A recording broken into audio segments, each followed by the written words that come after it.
როგორია სახელმწიფო პოლიტიკა ომის ვეტერანების მიმართ? თუ რას თავაზობს მათ სახელმწიფო ჩვენ სიუჟეტში ნახავთ. ეს ის მეომრები არიან, რომლებიც აფხაზეთის კონფლიქტის დროს სიცოცხლის ფასად იცავდნენ ქვეყნის ტერიტორიულ მთლიანობას. ზოგი მათი თანამებრძოლი საკუთარი ქალაქისა და ქვეყნის სიყვარულს შეეწირა. ნაწილმა კი აფხაზეთის ომს ჯანმრთელობა შესწირა. დღეს მონაცემებით ჩვენს ქვეყანაში ომის ვეტერანთან გათანაბრებული პირი და მათი ოჯახების წევრთა რაოდენობა 70,600 შეადგენს. აქედან 14,000 აფხაზეთის ომის ვეტერანია. როგორც ომის მონაწილეები ამბობენ, დღემდე მათ ურთიერთთანადგომა დაღუპული თანამებრძოლების ოჯახებზე ზრუნვა და აფხაზეთში დაბრუნების იმედი აერთიანებთ. თუმცა პრობლემის მოგვარებამდე აუცილებელია დევნილობაში მათ ხელისუფლებამ ღირსეული ცხოვრების პირობების შეუქმნას. აფხაზეთში განვითარებული მოვლენებიდან 24 წელსაც კვლავ აქტუალურია კითხვა: როგორია სახელმწიფო პოლიტიკა ვეტერანების მიმართ? რას თავაზობს ქვეყანა ვეტერანებს და როგორ ზრუნავს სახელმწიფო მათი პრობლემების მოგვარებაზე?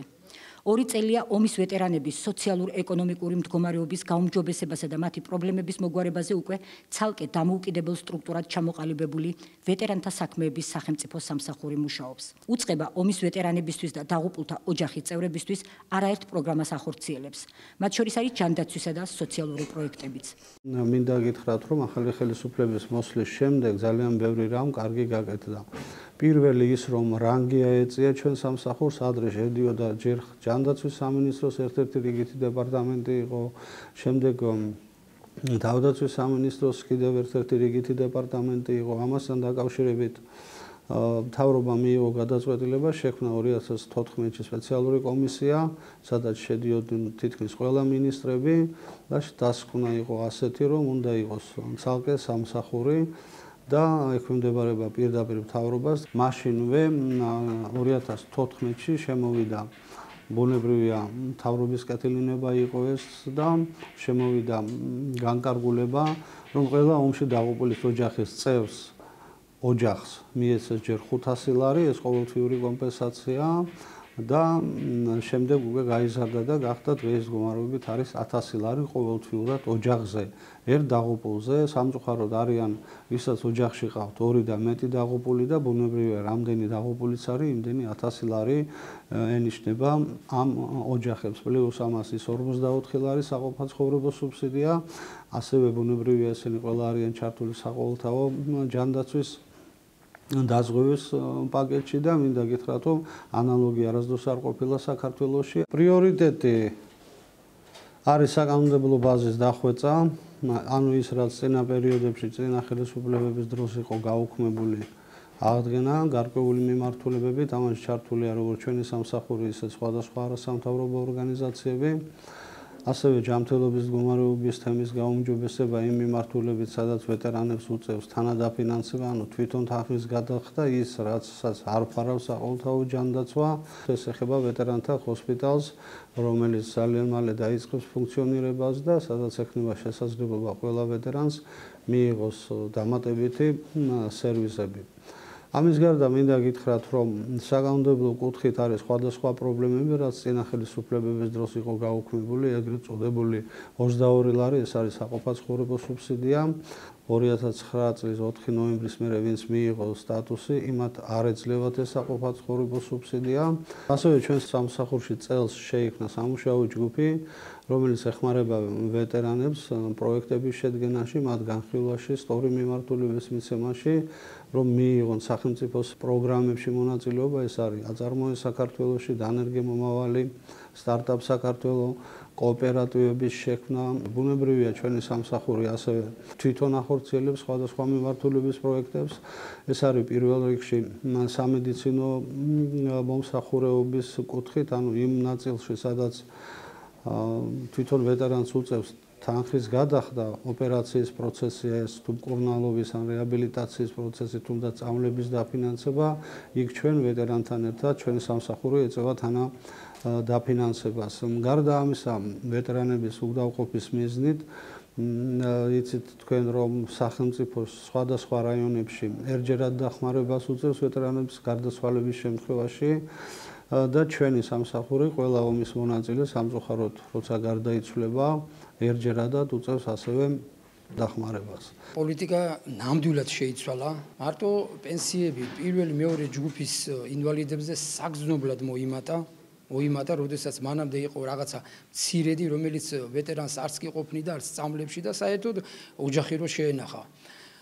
გარდა ამისა, მოიმატა სხვადასხვა შეღავათებმა, როგორც ტრანსპორტის, ასევე მარშრუტკის მოძრაობაზე ადრე არ იყო შეღავათი. ახლა ნახევარსიხდე ან ხოლო მეტროში და ავტობუსში ჩვეულებრივ უფასო დადის ვეტერანის სარგებლობს ამ უფლებით, რომელიც ძალიან დიდი შეღავათია.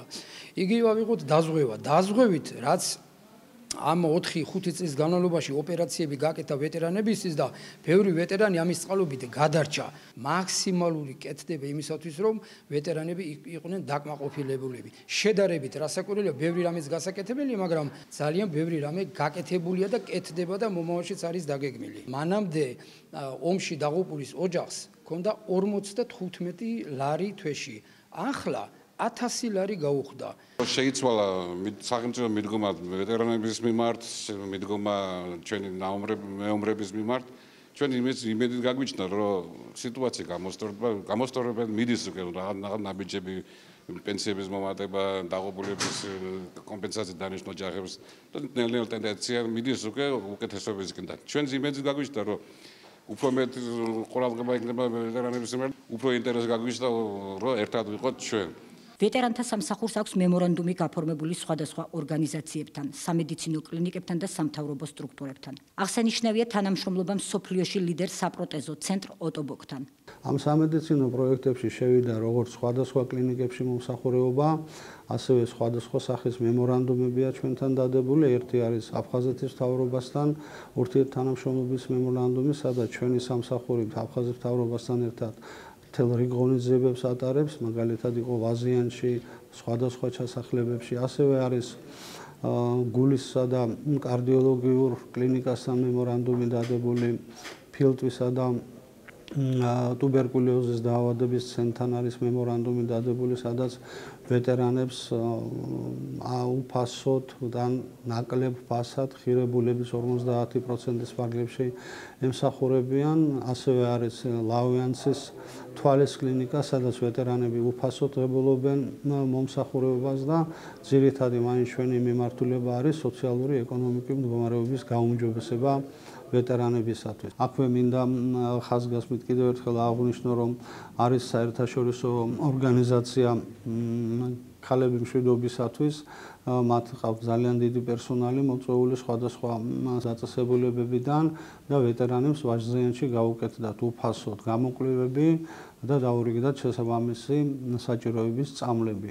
ეს ადრე რამოდენიმე თვის წინ გაკეთდა ეგრეთ წოდებული საზღვის პირა რეგიონში ცხინვალთან, ეხლა გაკეთდა აგერ ვაზიანში, ვფიქრობთ შემდეგი გასვლა იქნება იმერეთი, მერე იქნება სამეგრელო და პრაქტიკულად ყველგან მივიღებთ მონაწილეობას და მინდა გითხრათ, რომ ამაში რა თქმა უნდა აქტიურად არის ჩართული აფხაზეთის მთავრობა, თავისი ჯანდაცვის სამინისტროთი და სხვადასხვა სტრუქტურებით. შეხვედრა ჰქონდა ოტობოკის ფირმის ხელმძღვანელობასთან, შშმ პირთა სარეაბილიტაციო ცენტრის ხელმძღვანელთან ერთად, იქ არის ქალბატონი ერისთავი და ის თანამედროვე პროტეზები, რაც არის აუცილებელი, რაც სხვათა შორის თავის დროზე გაუკეთდა თავდაცვის სამინისტროს, უბრალოდ გაუკეთდა ამერიკაში, მაგრამ იგივე მასალებით, ანუ ოტობოგის ფირმის მიერ წარმოებული მასალებით და ეს არის ძალიან მნიშვნელოვანი იმით, რომ ამას გარანტიაც უფრო მეტი აქვს, უფრო მოსახერხებელია და უფრო გამძლეა. ჩვენ უკვე 2 წლის განმავლობაში 78 ვეტერანს გაუკეთეთ პროტეზები და წელსაც იყვნენ ჩამობრძანებულები გერმანიიდან და ეს პროგრამა ხორციელდება ჩვენი სამსახურის მიერ და ამ აპრილის ბოლოსთვის სავარაუდოდ კიდე ჩამოვლენ გერმანული სპეციალისტები. სრულიად უსასყიდლოდ ვეტერანს არანაირ გარდა იმისა, რომ უნდა მივიდეს და ზომები უნდა აუღონ და გაესინჯოს, მაგე ფინანსურად ბუნებრივია არანაირ ზარალს თუ არანაირ თანადაფინანსებას არ აკეთებს. ამას აკეთებს სახელმწიფო ჩვენი სამსახურის სახით. უწყებაში ვეტერანის სტატუსის დამდგენის სპეციალური კომისიაა შექმნილი, რომელიც წლებია მუშაობს ომის მონაწილეებისთვის ვეტერანის სტატუსის მინიჭებაზე. კომისია კვირაში ორჯერ აღმაშენებლის 99-ში იკრიბება იქ, სადაც ვეტერანთა საქმეების სახელმწიფო სამსახურის აფხაზეთის სამმართველო და არასამთავრობო ორგანიზაცია მეომართა კავშირია განთავსებული. ჩვენთან არის სამსახური ომის ვეტერანთა სტატუსის დამდგენი კომისია. მისი თავმჯდომარის გახლავთ მე. აფხაზეთის სამმართველოში კვირაში ორჯერ ტარდება ეს კომისია. ამ კომისიაში არის მოწვეული ექსპერტები, ჩვენი სამსახურის თანამშრომლები და მიმდინარეობს კითხვა პასუხის რეჟიმში, ასევე მიმდინარეობს ვიდეო აუდიო ჩანაწერა ბუნებრივია იმ პიროვნების მაძიებლის თანხმობით, რომ თუ რამე სადაო თემა იქნება, რომ მაგას სასამართლოს უფრო მარტივად და ადვილად შეეძლოს სიმართლეს გარკვევა, მაგრამ მინდა გითხრათ, რომ დღესაც გრძელდება ეს პროცესი, ძალიან რთული პროცესია, იმიტომ რომ მინდა გითხრათ, რომ ყველა ადამიანს, ვინც არის კომისიის წევრი, ყველა არის ომის მონაწილე და ჩვენ ყოველ ადამიანს როცა რაღაცას ვეკითხებით ამა თუ იმ ბრძოლის შესახებ, ამ ტერიტორიის შესახებ, ჩვენ ეს ყველაფერი გვიახლდება და ვართ ისევ იმ პერიოდში. ამდენად ძალიან ფსიქოლოგიურად რთულია, თუმცა ეს არის ერთ-ერთი ის სამუშაო, რაც ჩვენი ვალდებულებაა და ადამიანს, ვინც იბრძოდა ქვეყნისთვის, იმას არ დაუკარგოთ და ვისაც არ აქვს მონაწილეობა მიღებული, ძალიან ესეთების არიან სამწუხაროდ, იმათ უთხრათ უარი. ნებისმიერი ადამიანი, რომელიც შემოდის, ის ყოველნაირ კომისიას გადის, იმას ნამდვილად იყო, სად იყო, რა სიტუაციაში იყო და საბრძოლო მოქმედებებში მონაწილეობა რა დონეზე უდასტურდება, იმიტომ რომ იქ იყო რომლებიც იყვნენ ასე ვთქვათ დამხმარე, ასე ვთქვათ სამოქალაქო პირები, რომლებიც გადიოდნენ როგორც გათანაბრებულები, რომ ამ გათანაბრებულების ის დღევანდელ დღეს არ არსებობს და შესაძლებლად ან მიეცემათ ომის მონაწილის სტატუსი, ან არ მიეცემათ. კვირაში ორჯერ ტარდება თითქმის დილის 10 საათიდან 5-6 საათამდე მიმდინარეობს ეს კომისიები. ომის ვეტერანი სტატუსის მისაღებად საჭიროა ერთადერთი რამ, რომ დაადასტუროს მან და კომისიამ დაუდასტუროს, რომ ის ღებულობდა აქტიურ მონაწილეობას საბრძოლო მოქმედებებში აფხაზეთში იქნება ეს თუ ცხინვალში იქნება თუ ასე შემდეგ. თუ არ არის შესაბამისი საბუთები, ხელმძღვანელობისგან, ბატალიონის მეთაური ან შტაბის უფროსი ან მისი მოადგილებისგან საბრძოლო მოკვლევა, რომელიც უნდა იყოს აუცილებლად მოწერილი მეთაურის ან მისი ასე ვთქვათ ქვემდგომის მიერ და ასევე ორი თანამებრძოლის მიერ და აუცილებლად ეს ხალხი უნდა იყოს ვეტერანები, რა თქმა უნდა, იმიტომ სხვანაირად ის რეკომენდაციას ვერ მისცემს იმ პიროვნებას, რომელიც გადის კომისიაზე. გარკვეული პერიოდი იყო, არც ისე შორი პერიოდი, როდესაც საერთოდ ვეტერანზე და მეომარი ეს იყო საქილიკო თემა. საბედნიეროდ დამთავრდა, მე მგონი, სამუდამოდ საქართველოში ეს პერიოდი. ვეტერანს თავისი ნიშა უკავია ამ ქვეყანაში. ამ ხალხს ცოტა მეტი ყურადღება და მეტი სიტყვა და დახმარება სჭირდება. ომის ვეტერანების საცხოვრებელი ფართით უზრუნველყოფის საკითხზე ლტოლვილთა და განსახლების სამინისტროში არსებული კომისიის შემადგენლობაშიც შედიან. ისინი ცდილობენ თავიანთი თანამებრძოლების ინტერესები დაიცვან. როგორც კომისიის წევრი, ომის ვეტერანის სურაბ შამუგია ამბობს, საცხოვრებელი ბინებით უზრუნველყოფის პროცესში აუცილებელია პრიორიტეტი მიენიჭოს ომის ვეტერანთა ოჯახებს. 2 წელი არის მუშაობ ვეტერანთა სახელმწიფო სამსახურში. საიდანაც მიმავლინეს დევნილთა სამინისტროში, კომისიაში, სადაც ვიცავ ვეტერანების უფლებებს. და ამ საკითხებში ვეხმარებით ჩვენს ვეტერანებს, ქუჩაში რო არ დარჩენ და რამდენად შეიძლება დახმარება ვეტერანების ოჯახებისთვის, დაღუპულის ოჯახებისთვის. როდესაც ვეტერანებს ეხება საკითხი, იმ შემთხვევაში მეკითხება კომისია მთლიანობაში, რამდენად დამსახურებულია და რამდენად ეკუთვნის ამ ოჯახს, დაღუპულის ოჯახს თუ მებრძოლის ოჯახს. ვეტერანზე არის ქულანახევარი, დაღუპულზე არის 3 ქულა. ხო და აი მამში არის ცოტათი გაუგებრობა. მუშაობ ჩვენ ახალ ხელმძღვანელთან, ჩვენ ვეტერანთა სამსახურის დირექტორთან ერთად, ბატონი ვოვა იმნაძესთან. საგანმანათლებლებია საჭირო, მე დარწმუნებული გამოსწორდება ყველაფერი. ვეტერანთა საქმეების სახელმწიფო სამსახურის აფხაზეთის ავტონომიური რესპუბლიკის მთავრობის ძალისხმევითა და მეომართა კავშირის მონაწილეობით დაღუპული მეომრების ხსოვნის უგდავსაყოფად წიგნი გამოიცა. მსგავსი პროექტი მომავალშიც გაგრძელდება და მასში თითოეული გმირის სახელი შევა. ძალიან დიდ ხანს ეკავა ჩვენ ბიჭებს აფხაზეთი, შიშველი ხელით შეგვიძლია ვთქვათ. და ეს კიდევ ერთხელ ხატყობს იმას, რომ რამდენად გმირულად და ვაჟკაცურად თავდადებით იბრძოდნენ ჩვენი მეომრები. ჩვენ აფხაზეთის მთავრობასთან ერთად მეომართა კავშირი ჩვენ ვეტერანების საქმეთა სახელმწიფო სამსახური აქტიურად თანამშრომლობთ წიგნის შექმნაში, სადაც გვინდა იყოს ყველა აფხაზეთში შენაერთებში მებრძოლი ადამიანი, ის ადამიანები, ვინც დღემდე საქართველოს ძალიან დიდი ფართო მასისთვის პირდაპირ ვთქვათ, არ არის ცნობილი, ჩვენთან არის ხოლმე ხშირად რამოდენიმე ადამიანზე არის აქცენტი გაკეთებული და მინდა გითხრათ, რომ ძალიან ბევრი გმირი ყავს საქართველოს და ვცდილობთ ეს ყველაფერი რეალურად დავწეროთ და ვაჩვენოთ საზოგადოებას თუ რის ფასად როგორ უწევდათ ამ ბიჭებს აფხაზეთში ბრძოლა და აქვე ცალსახად მე ყოველთვის ვამბობ, იმიტომ რომ ნამდვილად ასე არის აფხაზეთში ომი მეომრებს არ წაუგია, ეს იყო იცით თქვენ რომ პოლიტიკური მიდგომა იყო ასეთი. მეომრები განცდილის და გადატანილის მიუხედავად აფხაზეთის პრობლემის გადაჭრის ერთადერთ გზად მშვიდობიან მოგვარებას მიიჩნევენ. ომის ვეტერანები სახალხო დიპლომატიის გზით ურთიერთობების აღდგენის პერსპექტივებზე საუბრობენ.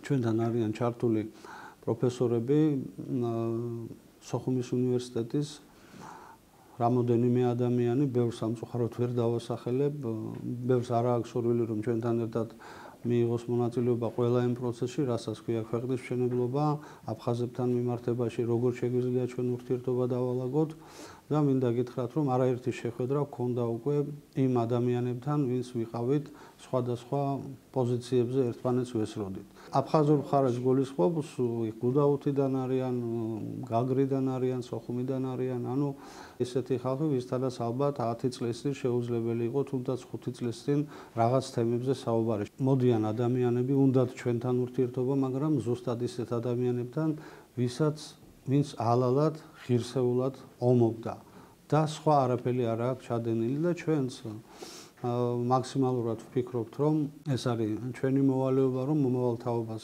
გადავცეთ არა ზიზღი, არა ერთმანეთის მიმართ რაღაცა მტრობა, არამედ ვაღიაროთ ის დანაშაული, ვინმეს მიმართ თუ არის ჩადენილი. ჩვენ მეომრებს შეგვიძლია პირდაპირ დავსვდეთ, ვისაუბროთ ნებისმიერ ადამიანთან და ისინიც ხედავენ ამას, რომ ჩვენ არც გვერიდება, არც სიმართლისთვის პრობლემა არის, თუმცა სახელმწიფოს ხარდაჭერა ბუნებრივია, აქ არის აუცილებელი. ამ დღეებში ჩამოვა კიდე რამოდენიმე ადამიანი, მე ვგულისხმობ ისეთ ადამიანებს, ვისაც დანაშაული არ ჩაუდენია, გვაქვს ეს ურთიერთობები და ეს არის რეალობა. ძალიან დიდი სურვილი აქვს იმ ხალხს, რომ გამოვიდნენ ჩვენთან, შეხვდეთ თუნდაც სინგურსზე. მე შეხვედრები გავმართოთ აქვე თბილისში, ძალიან ბევრი ინტერესი წამოვიდა, იმიტომ რომ იციან რომ არც ომის დროს ჩვენ გარდა იმისა რომ ჩვენ სამშობლოს ვიცავდით, ცუდი არაფერი გაგვიკეთებია, მინდა გითხრათ რომ ძალიან ბევრ აფხაზსაც ვინახავდით, თუ ჩვენ საჭმელს ჭამდით, მათთანაც მიქონდა, ასე რომ მიუხედავად ყველაფრისა, მიუხედავად ამ დიდი ტრაგედიისა, რაც დატრიალდა, რესურსი ამის გააჩნია სახელმწიფოს, ხალხს და ყველაზე პირველი ეს ხალხი არის ის ვეტერანები და სამწუხაროდ არავის არ მინდა ეწყინოს, ეს არის ის ვეტერანები, ვინც არიან აფხაზეთიდან.